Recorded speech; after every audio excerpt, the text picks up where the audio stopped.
आजच्या संदेशाचे शीर्षक आपण पाहिलेलं आहे की येशू उठला आहे, खरोखरच तो उठला आहे.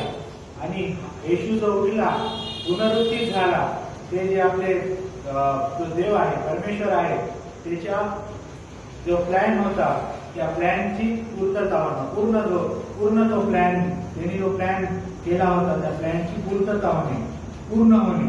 तर यामध्ये आपण पाहतो काय, जो येशू ख्रिस्ताचं पुनरुत्थान आहे ते ख्रिस्ती विश्वासाचा पाया आहे. कारण येशू ख्रिस्ताचं पुनरुत्थान त्याच्यावरच सगळं आपण जे पाहतो अवलंबून आहे. येशू ख्रिस्ताने मृत्यूवर विजय पावला आणि त्याच्या मृत्यूवरती विजय पावल्यामुळं त्यांनी काय केलं, सर्व ज्या वाईट गोष्टी होते, जे परमेश्वराचा प्लॅन होता त्याला त्यांनी फुलफिल केलं. कारण मृत्यूवरती विजय म्हणजे सर्वात मोठा विजय. त्याच्यापेक्षा मोठा विजय आपल्याला तरी कोणता आपण सांगू शकत नाही. कारण एखाद्या गोष्टीचा अंत केव्हा होतो, जेव्हा ती गोष्ट संपते. किंवा कोणत्या मनुष्याचा अंत केव्हा होतो, जेव्हा तो मनुष्य संपतो. पण इथं आपण काय पाहतो, तो मानवी रूपामध्ये येशू ख्रिस्त आला होता, त्याचं बलिदान झालं, त्यांनी आपल्यासाठी बलिदान त्याचं देण्यात आलं.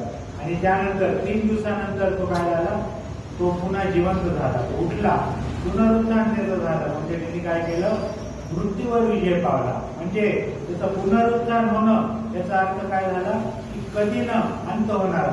एकदा जर तुम्ही मृत्यूवर विजय पावला तर त्याच्यापेक्षा मोठा विजय कोणताच नाही. आणि येशू ख्रिस्ताने पुनरुत्थित होऊन हे प्रूव्ह करून टाकलं की मृत्यूवर विजय पावण्यापेक्षा मोठा विजय कोणताच नाही. आणि त्यांनी हे सगळं कशासाठी केलं, आपणासाठी केलं. का? कारण आपल्या पापांपासून आपल्याला मुक्ती मिळण्यासाठी, आपल्या गलिच्छ वाईट आयुष्यापासून आपल्याला मुक्ती मिळवण्यासाठी परमेश्वराने जे आपल्याला एवढं प्रेम केलं, त्या प्रेमाचं प्रतीक म्हणून परमेश्वराने येशू ख्रिस्ताद्वारे आपल्याला काय केलं, एक नवीन दुसरा मौका दिला आयुष्य जगण्याचा, एक सार्वकालिक जीवन प्राप्त करण्याचा. जे आपण पाहतो, या परमेश्वराने मानवाला बनवलं होतं, आदामाला बनवलं होतं, तर त्यांनी हाच विचार करून बनवलं होतं की हे लोक आयुष्य म्हणजे हे लोक जे आहे आपलं आयुष्य सुखी समाधानाने जगतील आणि खूप न कोणत्या प्रॉब्लेम फेस करता आनंदाने आयुष्य जगतील. पण मानवाच्या पापी स्वभावामुळं देवाचा जो प्लॅन होता त्यामध्ये अडथळा. पण देवासाठी कोणताच अडथळा मोठा नसतो. तर देवाने काय केलं, तो अडथळा पुन्हा मात करून, त्या अडथळ्याला मात करून मृत्यूवर येशू ख्रिस्ताद्वारे विजय पावून त्यांनी आपल्याला काय केलं, सार्वकालिक जीवन प्राप्त करून दिलं आणि आपल्याला जिंकून त्यांनी दिलं. तर आपण इथं काय पाहतो की येशू ख्रिस्ताचं पुनरुत्थान हे काय आहे, ख्रिस्ती जीवनाचा भक्कम पाया आहे. याच्यावरच ख्रिस्ती जीवन आपलं आहे. कारण ख्रिस्ती जीवन 2-3 गोष्टीवर अवलंबून असतं. एक सर्वात प्रथम म्हणजे विश्वास, आणि तोच विश्वास आपण आज इथं ठेवून आलेलो आहोत. आपण सर्वजण इथं जमलेलो आहोत, हे विश्वास ठेवून जमलेलो आहोत की येशू ख्रिस्त खरंच पुनरुत्थित झालेला आहे. आणि आपला पाया हा जो आहे भक्कम पाया आहे. आणि हा जो आहे एक भरोसा आहे. आणि ही काय आहे, मृत्यूवरचा विजय आहे, पापावरचा विजय आहे, मृत्यूवरचा विजय आहे, जो येशू ख्रिस्ताने आपल्यासाठी पावलेला आहे. आणि आपण इथं काय पाहतो, एक वचन पाहणार आहोत, 24वा अध्याय पाहिला, त्यामध्ये जे वचन आहे 6 आणि 7 या संदर्भातले काही गोष्टी पाहणार आहोत. आणि जेव्हा त्या 2 स्त्रिया मरिया आणि मरिया मगदलिनी, जेव्हा तीन स्त्रिया ज्या होत्या त्या तिथं गेल्या आणि येशू ख्रिस्ताच्या शरीराला ते काही मसाले वगैरे लावण्यासाठी दररोज त्या जात होत्या. येशू ख्रिस्ताला काय करण्यात आलं, क्रूसावर ठेवण्यात आलं होतं, का बलिदान देण्यात आलं होतं. त्यानंतर त्या काळी काय करायचे, येशू ख्रिस्ताला क्रूसावरून काढण्यात आलं आणि कबरेमध्ये त्यांचं शरीर गुंडाळून ठेवण्यात आलं. आणि जेव्हा त्यांचं शरीर 3 दिवसासाठी कबरेमध्ये होतं, कबरेमध्ये असताना ह्या ज्या स्त्रिया होत्या तर दररोज सकाळी जाऊन येशू ख्रिस्ताच्या शरीराला मसाला लावायचा. मसाला म्हणजे असं की शरीर जास्त दिवस टिकून राहावं असं काहीतरी त्यांची मान्यता असणार. त्यावेळेस ते ह्या गोष्टी करत असताना ते त्या दिवशी पण गेल्या, त्यांना हा विसर पडला होता किंवा त्या लोकांनी या गोष्टीवर विश्वासच ठेवला नाही की येशू जे म्हटला होता आणि भविष्यवाणी जी होती की मी तिसऱ्या दिवशी पुन्हा उठणार आहे, या गोष्टीवर त्यांचा विश्वासच नाही, म्हणून ते ह्या गोष्टी विसरून गेल्या.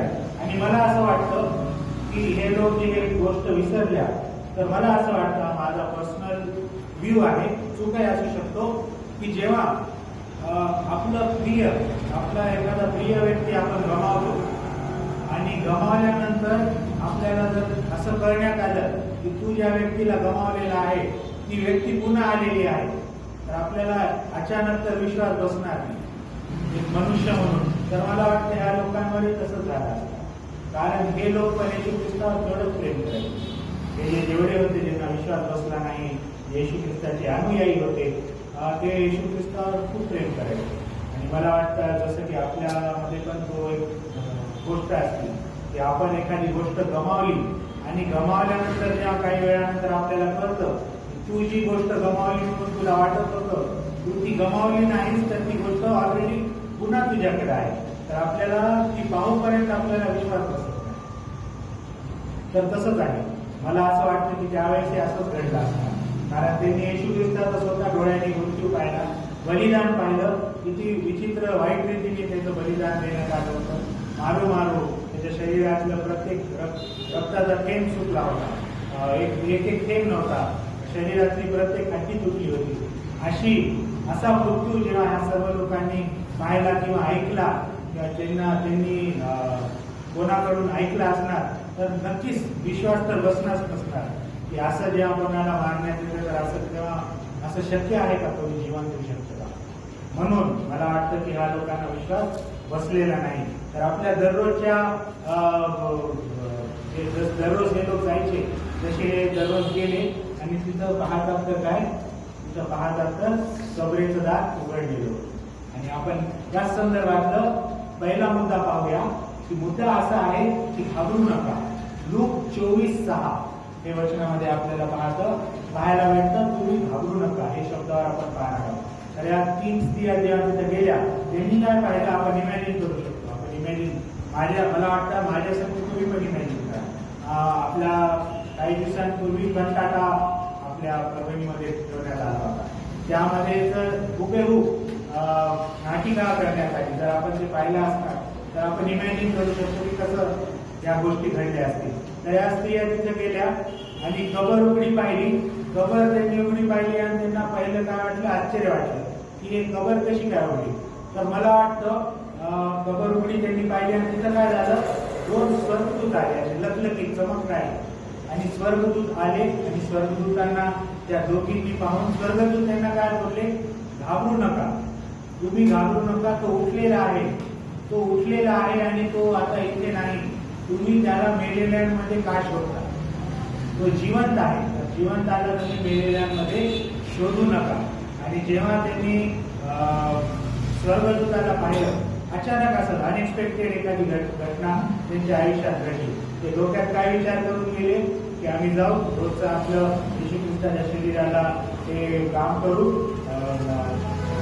मसाला वगैरे लावू आणि निघून येऊ. पण तिथं पाहिलं कबर उघडी आणि 2 लखलखीत चमकणारे देवदूत. तर त्या स्त्रिया काय झाल्या, घाबरल्या. त्यांना वाटलं की हे काय घडत आहे. त्यांना कळायलाच मार्ग नाही, कारण त्यांना त्यावेळेसही लक्षात आलं नसणार की येशू ख्रिस्ताचं जे पुनरुत्थान होणार होतं ते झालेलं असणार. ते आपल्या डेड बॉडी पाहण्यासाठीच तिथं गेले आणि तिथं पाहत होतं काय, सर्वच तिकडचं सीन जे आहे बदललेलं, तिकडचे सगळं घटनाक्रम बदललेलं. आणि तिथं त्यांना देवदूत काय म्हणतात, तुम्ही घाबरू नका आणि तो उठला आहे आणि उठला तर आहेच आणि तुम्ही त्याला मेलेल्यामध्ये शोधू नका. तर इतर जे देवदूतांनी या 3 स्त्रियांना जे सांगितलं ते फक्त या 3 स्त्रियांना सांगितलं नाही, तर आमच्या प्रत्येकाला ही गोष्ट सांगितली की तुम्ही घाबरू नका.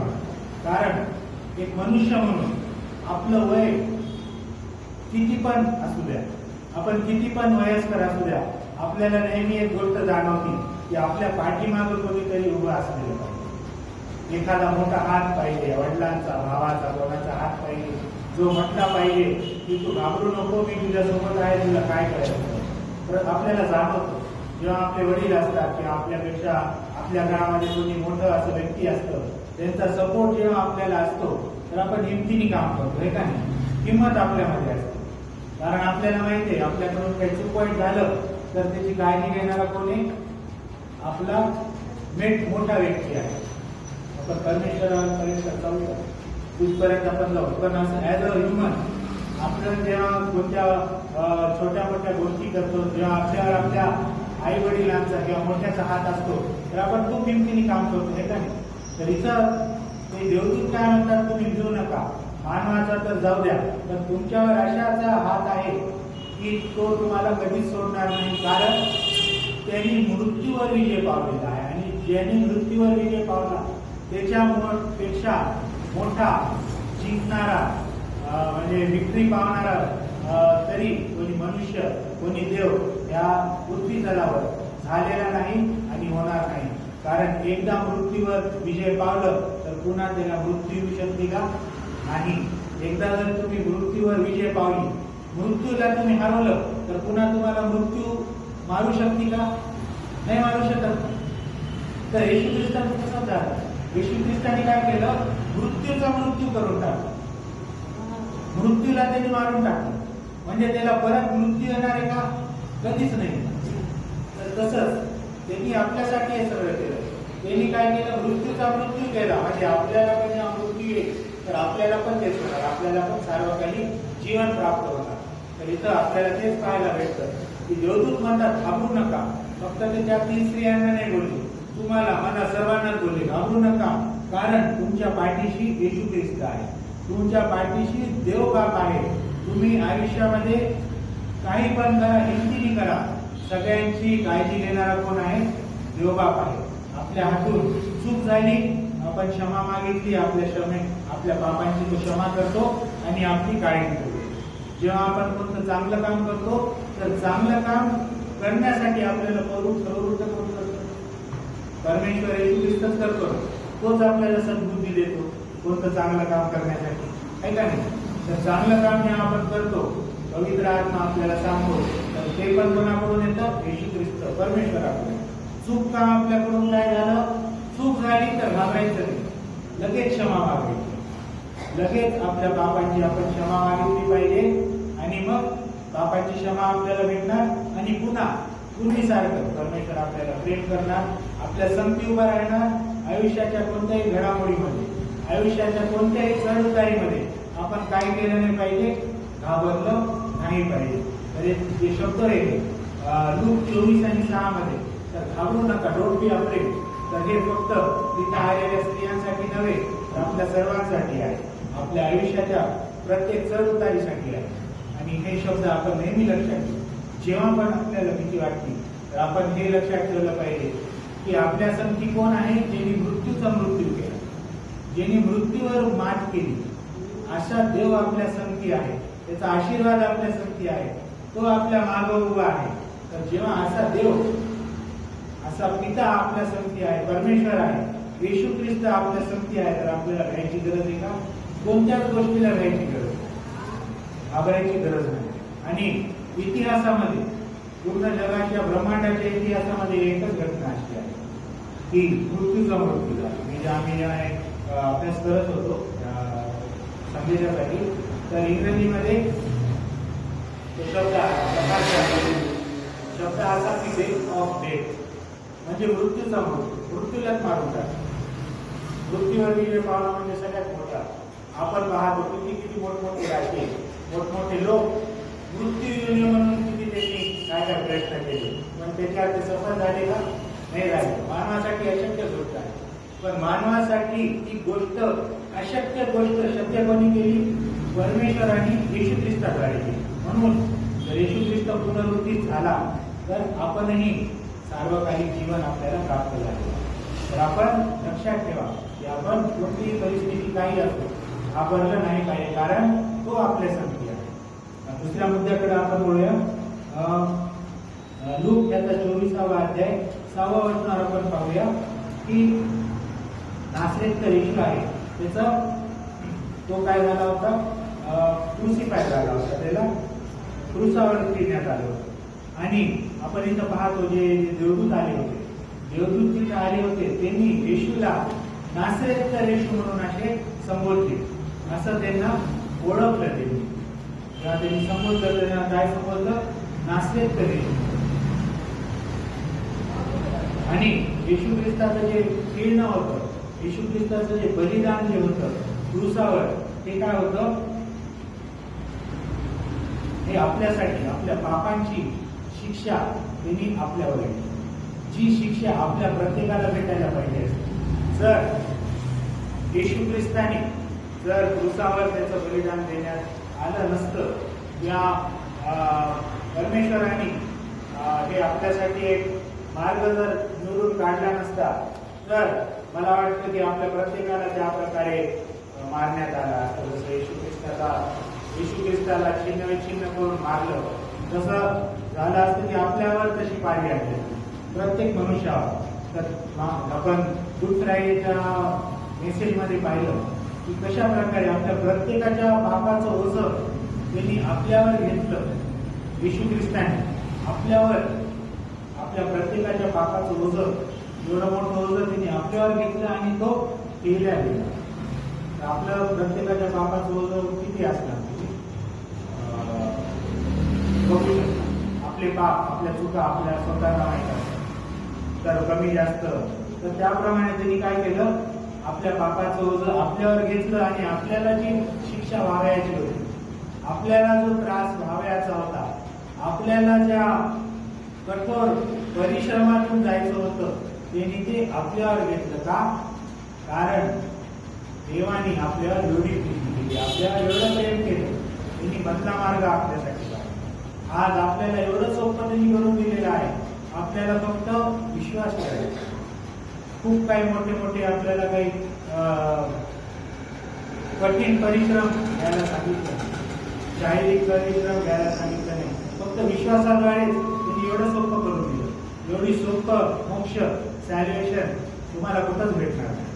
परमेश्वराने जे आपल्याला दिलं, आपल्यावर प्रेम तर केलं आणि आपल्यासाठी जो मार्ग मोकळा केला, एवढं सोपं तुम्हाला कोणतीच गोष्ट भेटत. आपल्याला अन्न मिळवणं, एक वेळेचं अन्न मिळवणं मुश्किल असेल, पण विश्वास ठेवणं आणि आपल्या बापांची क्षमा, मला वाटतं एवढं सोपं आहे. अन्न मिळवणं मुश्किल, पण त्याच्यापेक्षा सोपं काय आहे? आपल्या परमेश्वरावर येशू ख्रिस्तावर विश्वास ठेवून आपल्या बापाची क्षमा मागणं एवढं सोपं आहे. विचार केला, ठरवलं तर. आणि जर विचार केला नाही, ठरवलं नाही, तर तेवढेच अवघड गोष्ट आहे. त्या विश्वासावरच सगळं आपला ख्रिस्ती जीवनाचा भक्कम पाया आहे. येशू ख्रिस्ताचं पुनरुत्थान ख्रिस्ती जीवनाचा भक्कम पाया आहे. आणि येशू ख्रिस्ताचं जे क्रूसावर मरण होतं, ते आपल्या पापांसाठी, आपल्या चुकांसाठी त्यांनी सर्व काही आपल्या अंगावर घेतलं आणि आपल्यासाठी त्यांनी ती शिक्षा भोगली. आणि तो पुन्हा जीवन झाला, म्हणजे आपल्याला त्यांनी आपल्या पापांपासून मुक्ती मिळवली. आपल्याला जे मृत्यू येणार होतं त्याच्यापासून आपल्याला त्यांनी मुक्ती मिळवली. जे पाप, गुन्हा, घाण आयुष्य आपण जगत आहे, त्याच्यापासून वाचण्यासाठी त्यांनी काय केलं? मार्ग मोकळे केले. आपण एक गोष्ट लक्षात ठेवूया, येशू ख्रिस्ताचं जेव्हा पुनरुत्थान झालं, तर हे पुनरुत्थान फक्त एकासाठी नाही, तर आपल्या सर्वांसाठी झालं. कशामध्ये? आपल्या पापांपासून आपली सुटका झाली, आपल्या गलिच्छ आयुष्यापासून आपली सुटका झाली. आपण जेवढे पाप आपल्याकडून होतात, जेव्हा आपण त्याची क्षमा मागतो, ते सर्व पाप आपली क्षमा होणार. किती कठीण असो, किती मोठे असो, किती कठोर आपल्याला वाटत असो, तर त्याची क्षमा आपल्याला होणार. मृत्यूवर विजय त्यांनी पावला, त्याचा अर्थ काय झाला की आता त्याला कधीच कोणती गोष्ट हरवू शकत नाही. म्हणजे तो जो विजय होता तो आपल्यासाठी होता, म्हणजे आपल्याला पण सार्वकालिक जीवनाची प्राप्ती झाली. आणि हेच जे आहे, मी तुम्हाला दोन जे आपण इथं पाहिलं, एक तर घाबरायचं नाही, आणि देवदूतांनी येशू ख्रिस्ताला नासरेतकर म्हणून ओळखलं. नासरेतकर म्हणून जे काही बलिदान दिलं, कशासाठी दिलं, कशा प्रकारे तो जिंकला, ते आपण त्यामध्ये पाहिलं. तिसरा मुद्दा मी तर आपण तिसऱ्या मुद्द्याकडे वळूया. तिसरा मुद्दा असा आहे की ही इज रिझन, प्रभू उठला आहे. आणि संदर्भातलं वचन आहे लूक वर्तमान 24वा अध्याय आणि 6वंच वचन. पहिल्या मुद्द्यातही 6वं वचन, दुसऱ्या मुद्द्यातही 6वं वचन आणि तिसऱ्या मुद्द्याकडे आपण आलेलो आहोत, तिथेही 6वं वचन. आणि मी वाचते ते वचन आपल्यासाठी. देवदूत काय म्हणतात, त्या स्त्रियांना, आलेल्या स्त्रियांना जे प्रभू येशूच्या अंगावर सुगंधित द्रव्य लावाव्यास त्या 3 बायका आणि इतर जण आले होते. देवदूत काय म्हणतो त्यांना, 6व्या वचनामध्ये आपण वाचूया. तो येथे नाही, तो उठला आहे. तो गालिलात असताना त्याने तुम्हाला काय सांगितले ह्याची आठवण करा. आणि मग देवदूत काय म्हणतात त्या स्त्रियांना की तो उठला आहे. प्रभू येशू मेलेला नाही, आज तो उठलेला आहे. आणि तुम्ही मेलेल्यांमध्ये त्याचा शोध का करता? त्याचं शरीर जिथे ठेवलेलं आहे ते तिथे नाहीये. तुम्ही काय करा, आता इथे त्याला शोधू नका. आणि प्रभू येशूचं पुनरुत्थान हे ख्रिस्ती विश्वासाचा कोनशिला आहे. प्रभू येशूचं पुनरुत्थान ख्रिस्ती जीवनाचा हा कोनशिला आहे. आणि परमेश्वराचा जो प्लॅन आहे मानव जातीला पापापासून आणि मरणापासून वाचवण्याचा, प्रभू येशूचं पुनरुत्थान होण्याद्वारे तो परमेश्वराचा, आपल्या देवबापाचा, आपल्या स्वर्गीय पिताचा, त्या बायबलच्या देवाचा तो प्लॅन पूर्ण इकडे झालेला आहे. आणि ती रिकामी कबर ती प्रूव्ह करते की तिथे प्रभू येशू नाहीयेत. आता तिथे प्रभू येशू मुळीच नाहीयेत, ती कबर रिकामी आहे. प्रभू येशू पुनरुत्थित झालेली आहे. आणि प्रभू येशूचं पुनरुत्थित होणं, प्रभू येशू जिवंत होणं म्हणजे पुनरुत्थित प्रभू येशू जेव्हा आपण बघतो ते काय आहे, परमेश्वराच्या शक्तीचं, परमेश्वराच्या प्रेमाचं ते प्रदर्शन आहे. पुनरुत्थित ख्रिस्त, रिझन क्राइस्ट, पुनरुत्थित ख्रिस्त आपल्यासाठी जेव्हा तो पुनरुत्थित झालेला आहे, परमेश्वराच्या प्रेमाचं ते प्रदर्शन आपल्याला इकडे पाहायला मिळतं. आणि प्रभू येशूच्या पुनरुत्थानामुळे आपल्याला सार्वकालिक जीवनासाठी मार्ग मोकळा झालेला आहे. कारण आपल्याला फ्रीमध्ये, मोफतमध्ये ते बक्षीस आपल्याला मिळालेलं आहे. आणि तारण ही खूप सिरियस गोष्ट आहे. जितकी ती मोफत आहे तेवढी ती सिरियस गोष्ट पण आहे. आणि तारण प्राप्त आपल्याला फक्त प्रभू येशूद्वारेच होऊ शकतं. आणि जसा प्रभू येशू मेला तसा आपलंही शारीरिक मरण होणार आहे. आणि जर आपण विश्वास ठेवतो की प्रभू येशू पुनरुत्थित झाला, आजच्या डेटला प्रभू येशू मेलेला नाही, आजच्या डेटला तो पुनरुत्थित आहे. जर आपण ह्या गुड न्यूजवर, ह्या शुभवर्तमानावर विश्वास ठेवत आहोत तर नक्कीच आपला जो ख्रिस्ती विश्वास आहे, पुनरुत्थान त्याचा कोनशिला बनलेला आहे. फाउंडेशन, कॉर्नरस्टोन, कोनशिला तो बनलेला आहे. आणि आपल्या ख्रिस्ती जीवनाला, ख्रिस्ती विश्वासाला खरा अर्थ आलेला आहे. आणि प्रभू येशू ख्रिस्तासारखंच आपण देखील पुनरुत्थित होऊ. जेव्हा मेल्यानंतर आपण पुनरुत्थित होऊ. सर्व आपल्या विश्वासावरच आहे. कारण आपण जर 8वं वचन वाचलं तर काय आहे, त्या स्त्रियांनी काय केलं, देवदूतांनी त्यांना सांगितलं की प्रभू येशूने तुम्हाला काय सांगितलं ते आठवा. आणि 8व्या वचनामध्ये काय लिहिलेलं आहे ते त्यांनी आठवलं. प्रभू येशूचे शब्द त्यांनी आठवले आणि त्यांना मग सगळं आठवलं. म्हणजे त्यांचा जो विश्वास डळमळलेला होता, शिष्यांचा विश्वास डळमळलेला होता, हताश जे झाले होते त्यांचा विश्वास वापस पक्का झालेला आहे. तर अशाच रीतीने ख्रिस्त हा उठलेला आहे, प्रभू उठला आहे आणि ही इज रिझन.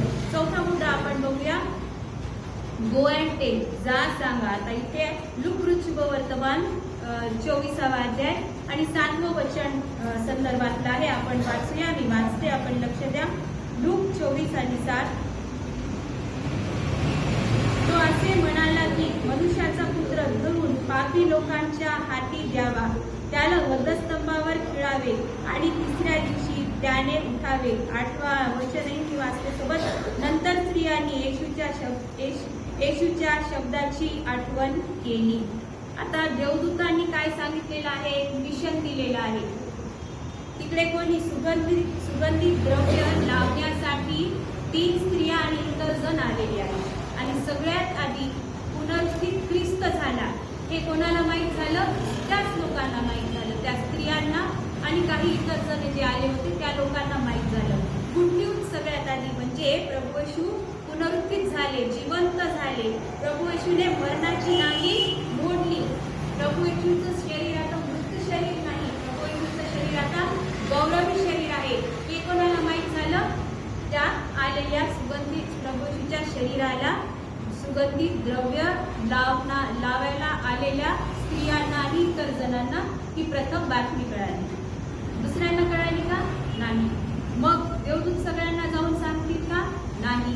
प्रभू येशूचा जन्म झाला तेव्हाही देवदूताने मेंढपाळांना सांगितली आणि सगळीकडे ती बातमी पसरवली. येताना जाताना जे कोणी भेटलं मेंढपाळांनी त्यांना ती गुड न्यूज सांगितली. आणि त्याचप्रमाणे या स्त्रियांना जेव्हा ही बातमी कळाली, ती गुड न्यूज कळाली देवदूतांकडून, तेव्हा देवदूतांनी काय केलं? त्यांना एक मिशन दिलं, त्यांना एक काम देऊन टाकलं. काय? की तुम्ही जा आणि सांगा की प्रभू येशू पेत्राला आणि शिष्यांना कुठे भेटणार आहे? गालिलात भेटणार आहे. आणि ती जा आणि सांगा हे फक्त त्या स्त्रियांना आणि इतर जणांनाच नाही, तर हे सर्व काही कोणाकोणाला आहे? हे मिशन जा आणि सांगा हे मिशन मला आहे, तुम्हाला आहे, इथे बसलेल्या प्रत्येकाला आहे. प्रत्येकाला म्हणजे ज्यांनी प्रभू येशूला ओळखलं त्यांना हे मिशन आहे. आणि ज्यांनी प्रभू येशूवर विश्वास ठेवला, ज्यांचं तारण झालं, ज्यांना सत्य कळालं, ज्यांना गुड न्यूज कळाली, त्यांनी नक्कीच जायचं आहे, सांगायचं आहे की प्रभू येशू आज उठलेला आहे, प्रभू येशू जिवंत तारणारा आहे, आज तो पुनरुत्थित ख्रिस्त आहे. तुम्हाला तो कोणत्याही परिस्थितीमधून तो वाचवेल, तो वाचवणारा आहे. तुमचे आजार असो, तुमचे प्रॉब्लेम्स असो, पैशाचा प्रॉब्लेम, नात्यांचा प्रॉब्लेम, अजून व्यवसायाचा प्रॉब्लेम, अजून कित्येक 5-6 प्रकारचे प्रॉब्लेमचे कॅटेगरीज असतात. त्या ह्याच्यातून तो तुम्हाला वाचवेल असा तो प्रभू येशू आहे, असा तो परमेश्वर आहे. कारण त्याने मरणाची नांगी मोडलेली आहे. आणि ज्यांनी मी माझं तारण झालं, मी प्रभू येशूची कृपा, मला वाचवायची कृपा ओळखली, मग मी शांत बसावं का? नाही. मी इतर लोकांना जाऊन सांगावं आणि माझ्या कुटुंबाला सांगावं, कुटुंबामध्ये काम करावं. कुटुंबासक्ती झालं, मी आणि माझं कुटुंब जेव्हा तारल्या गेलो तेव्हा तो तुम्हाला मिशन देईल. आता कुठे जायचं, काय करायचं, कोणाला सांगायचं. तर ही जा आणि सांगा हे जे मिशन आहे ते फक्त त्या स्त्रियांसाठीच नाही, तर इथे बसलेल्या प्रत्येकासाठी आहे. आणि स्त्रियांनो, तुम्ही स्वतःला कमजोर समजायचं नाही. आम्हाला तर कामच दिलेलं नाही असं नाही. मरिया मगदलीन ही शुभवर्तमान सांगणारी पहिली स्त्री झाली. बायबल असं सांगतं, बायबल ह्याचं प्रमाण आहे की मरिया मगदलिया, तिचा इतिहास भूगोल तर आपल्याला माहीतच आहे. व्यभिचारी स्त्री आणि किती नवरे तिला होते. आणि ती प्रभू येशूला जेव्हा तिने खऱ्या अर्थाने मन दिलं, पश्चाताप जेव्हा तिने केला, तेव्हा तिला परमेश्वराने प्रभू येशूने एक मिशन दिलं की जा आणि सांग. आणि ती गॉस्पल वाहक, शुभवर्तमान वाहक अशी झाली. तो तुम्हाला काम देईल, तो तुम्हाला सर्व कळेल. आणि जा आणि सांगा, लुकास शुभवर्तमान 24वा अध्याय आणि 7व्या वचनाप्रमाणे आपल्यालाही जा आणि जायचं आणि सांगायचं हे मिशन आहे. आणि जे विश्वास ठेवत नाही, ज्यांना आतापर्यंत मिशन मिळालं नाही, त्यांना स्वतःलाच इम्प्रूव्ह करायचं आहे, स्वतःचीच प्रगती करायची आहे. आणि जे आहे त्याच्यावर आपल्याला विश्वास ठेवायचा आहे. एक स्टोरी मी सांगते. एक चांगले सुशिक्षित व्यक्ती असतात आणि त्यांच्यासाठी एक छोटीशी मुलगी असते. त्या दोघांचं संभाषण चालू असतं आणि मग ते गृहस्थ उच्च सुशिक्षित गृहस्थ त्या मुलीला म्हणतात की काय तू तर प्रभू येशूवर विश्वास ठेवते आणि किती प्रभू येशू आहेत, तू कोणाकोणावर विश्वास ठेवणार? आणि जर आपण पाहिलं तर प्रभू येशू खूप आहेत. तुम्ही गुगल करून पहा, तुम्हाला ऑस्ट्रेलियामध्ये प्रभू येशू भेटतील, आताही जिवंत आहे. खूप प्रभू येशू आहे. काही दिवसाआधी म्हणजे जवळपास 1 वर्ष होत असेल, पाकिस्तानमध्ये एक प्रभू येशू सापडला. खरे आहेत का ते प्रभू येशू? बिलकुल पण नाही. फेक प्रभू येशू, खोटे प्रभू येशू आहेत. असे खूप प्रभू येशू तुम्हाला इकडे तिकडे सापडतील. काही दिवसानंतर बघा इंडियातही प्रभू येशू येईल. ते स्वतः म्हणतात मी प्रभू येशू आहे. तुम्ही गुगल करून पहा, माझ्या म्हणण्यावर जाऊ नका. मग जे गृहस्थ, त्या सुशिक्षित गृहस्थ त्या लहान मुलीला म्हणतात की असे किती प्रभू येशू आहेत, कोणाकोणावर विश्वास ठेवणार, खरा आहे का प्रभू येशू? मग ती लहान मुलगी काय म्हणते की मला माहित आहे म्हणे मी कोणत्या प्रभू येशूवर विश्वास ठेवते, मी त्या प्रभू येशूवर विश्वास ठेवते जो मेला होता आणि आज तो पुनरुत्थित झालेला आहे, तो नासोरी प्रभू येशू आहे. ख्रिश्चन लोक इथे, ख्रिश्चन फॅमिलीज जे आहेत, लहानपणापासून आपण ऐकलेलं असेल की मी ही प्रार्थना नासोरी प्रभू येशूच्या नावाने मागतो, म्हणून तू ऐक, अशी एंड करतो आपण. नासोरी प्रभू येशू गरज आहे का तिथे म्हणण्याची? येस, खूप गरज आहे. कारण प्रभू येशू त्या काळीही होते आणि आजच्या काळी आहेत. तुम्ही युट्यूबवर बघा, तुम्हाला खूप व्हिडिओज मिळतील आणि ते खोटे प्रभू येशू चमत्कारही करतात. पण आपल्याला त्या प्रभू येशूवर, आपल्याला ह्या मुलीसारखा विश्वास केला पाहिजे, या लहान मुलीसारखा हृदय आपलं झालं पाहिजे. आपल्याला त्या प्रभू येशूवर विश्वास ठेवला पाहिजे जो नासोरी प्रभू येशू आहे, जो मेला होता पण आज तो जिवंत आहे. आज तो प्रभू येशू पुनरुत्थित आहे. त्या पुनरुत्थित प्रभू येशूवर आपला विश्वास असला पाहिजे. या लहान मुलीसारखं आपण होऊया. आणि मी एक माझी साक्ष देऊन संपू इच्छिते. जेव्हा माझ्या आयुष्यामध्ये बदलाव येत होता, क्रांती येत होती, जेव्हा प्रभू येशू माझ्या आयुष्यामध्ये कार्य करत होते, हेच दिवस होते आणि ईस्टर पुनरुत्थान रविवारच होता आणि दुःखरूप शुभवर्तमान याचा 24वा अध्याय आपण वाचलेला आहे. आणि पुढे 24व्या अध्यायामध्ये काही जण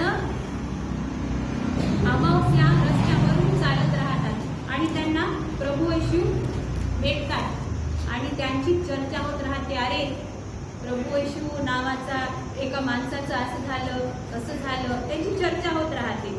आणि तेव्हा त्यांचे डोळे अंध असे होतात. आणि त्यावेळेस माझ्या पास्टर बाबांनी तो संदेश दिला. आजचाच दिवस होता तो आणि मला त्या वचनाने माझ्या जीवनामध्ये खूप कार्य केलं. तो मला इतका संदेश आवडला आणि बायबल रीडिंग माझी चालू होती त्यावेळेस. मी तर तुम्हाला बऱ्याचदा सांगितलेलं आहे बायबल रीडिंग मी कशी स्टार्ट केली की माझे पास्टर बाबा म्हणायचे की तू बायबल वाच आणि कधी वाचायचं कधी नाही आणि दररोज असंच राहायचं. आणि मग मला एक शिवाय 6 महिने ते माझ्या मागे लागले, दररोज वाच. आणि मग मला वाटलं की काय किरकिर करतात हे, म्हणून मी काय केलं, त्यांची किरकिर नको ऐकायला म्हणून मी दररोजच बायबल वाचायला स्टार्ट केली. आणि दररोज बायबल वाचल्यानंतर नेक्स्ट 6 महिन्यात माझं जीवनच बदललं. म्हणजे एवढी ताकद आहे ह्या वचनामध्ये. मग बायबल माझं वाचणं चालूच होतं तेव्हा आणि क्रांती पण माझ्या जीवनामध्ये होत होती. आणि हे वचन जे पास्टर बाबांनी संदेशामध्ये सांगितलं, माझ्या मनामध्ये त्या वचनाने कार्य केलं. आणि मग चर्च वगैरे संपलं, मी घरी गेले आणि मग मी प्रभू येशूला म्हटले की फक्त तू ह्यांनाच दर्शन दिलं का, दुसरे कोणी नव्हते का दर्शन द्यायला? आणि ऊन तर चांगलंच असतं पुनरुत्थान रविवारी. उन्हामुळं मी पंखा कूलर वगैरे लावून झोपून गेले आणि झोपल्यानंतर गाढ झोपले. आणि गाढ झोपल्यानंतर असं मला सांगण्यात आलं की तू योहान 21वा अध्याय वाच. आणि मग उठल्यानंतर मी जेव्हा माझं बायबल उघडलं, नेहमी माझं जे बायबल असतं ते नेहमीच छोटंसं असतं ना, तुम्ही बघता, मग ते उघडून वाचलं तर तिथे मग नक्कीच तिथे काय लिहिलेलं आहे, प्रभू येशूने कोणाकोणाला शिष्यांना दर्शन दिलं. आणि ह्या गोष्टीचा मला खूप आश्चर्य वाटलं. आणि त्यांनी प्रमाण दिलं की तो मेलेला नाही, तो पुनरुत्थित ख्रिस्त आहे. आणि त्याचं प्रमाण तो तुमच्याही जीवनामध्ये देईल, तुमच्याही आयुष्यामध्ये देईल. प्रार्थना करा की आपल्या जीवनामध्ये क्रांती यावी. आपलं जे हृदय, आपलं जे जीवनामध्ये जीव नाही, जे मेलेले आहोत त्याच्यामध्ये पुनरुत्थान व्हावं. आणि तो त्याच्या जिवंत होण्याचं प्रमाण, तो पुनरुत्थित ख्रिस्त आहे ह्याचं प्रमाण तो आपल्याला नक्की आणि नक्की देईल. आणि प्रार्थना करते मी की हा संपूर्ण संदेश आपल्याला तो आशीर्वाद देतो.